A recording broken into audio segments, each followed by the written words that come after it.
দেখেন দেখেন কাগজের মধ্যে থেকে কি বাইর হরি। আসসালামু আলাইকুম, দিস ইজ হাস্তরি আপা কামের নাই তার আগামাতা আন্দাবাড়ি হইরে আগে কয়ডো খাই না খালি পারে শরীরে শক্তিও থাকবেনি নে মুখ দিয়ে কথাও বাড়াইবেনি নিয়ে। তার মধ্যে দিছি আল্লাহ মালের তেল, তার মধ্যে দিছি কয়ডো পেঁয়াজ কাইটে, তার মধ্যে দিলাম হলো গাই সরিষা বাটা, পেঁয়াজ বাটা, আল্লাহ হানি জিরে আর রসুন দিছিলাম, আর এই যে মরিচের গুঁড়া হলদির গুঁড়া দিয়া সুন্দর নাইড়ে সেরে কইসা মশলা বানাইলাম।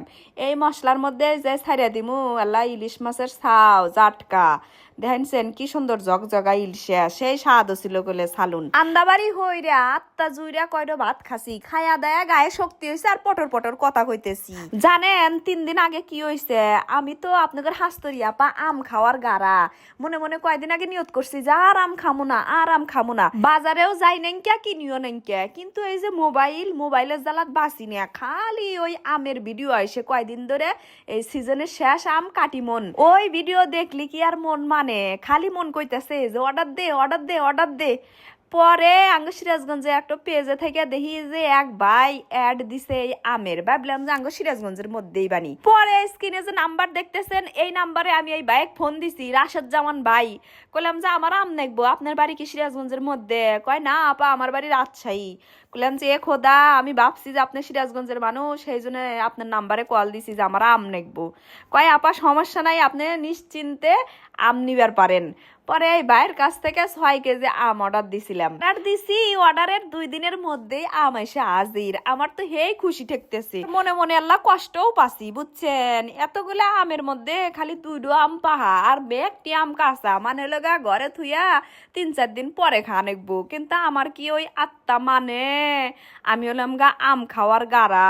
আরে তাড়াতাড়ি হইরা নিয়ে যায় 2টো আম কাটলাম, কাইটে ব্যাগটি মিলা খাইলাম, ওই জাল্লা দিয়ে আমার মনও জুড়াইলো না আত্মাও জুড়াইলো না।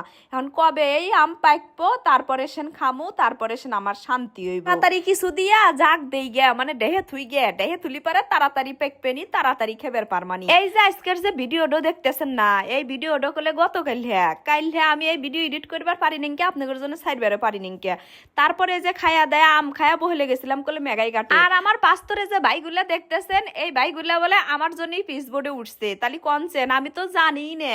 আমি অম্মিরা খাড়া থেকে ভিডিও হইতেছি, আমার হাতে যারা এই যে আমার মামাতো ভাই বোন যারা গেছে হেরাও লগা পিসবোর্ডে উঠবো, হেরো ঠিক করছে। আমার ডাক দিয়ে কইতেছে যে পিসবোর্ড ঠিক করছি নজাই উঠমু, কইলাম ইয়াল্লা কি বড় নদী, এই নদীর মধ্যে আমি উঠবার হারমো না শোনা, আমার ভয় হইতেছে। কইতেছে যে খালি তুমি একলাই ভয় হইতে চাও না, আমরাও ভয় হইতেছি, তারপরে উঠমু নজাই। পরে ব্যাগ নিমিলে উঠছি, আল্লাহ গো যে সে ভয় আমি হটছি না, দোয়া ইনস পাট করে হারবের হার না। এই 15 সালে কক্সবাজার যায় পিসবোর্ডে উঠছিলাম, তাছাড়া এই নদীর মধ্যে খালি মানুষকে উঠতেই দেখি, শীতের মধ্যে উঠলি তা আল্লাহ সাহস থাকলে নি পানি কম, অত স্রোত থাকে না। আর এই বড় বর্ষার মধ্যে কি ভরে উঠলাম সোনা, ভিডিও হারার সাহস পাই না, পরে মেলা সাহস করে ওই ভাই গদ্দেও ভিডিও হরছি, আমি আল্লাহ কষ্ট হইয়া ভিডিও হরছি, বুঝলেন? এই হলো গা কাহিনী।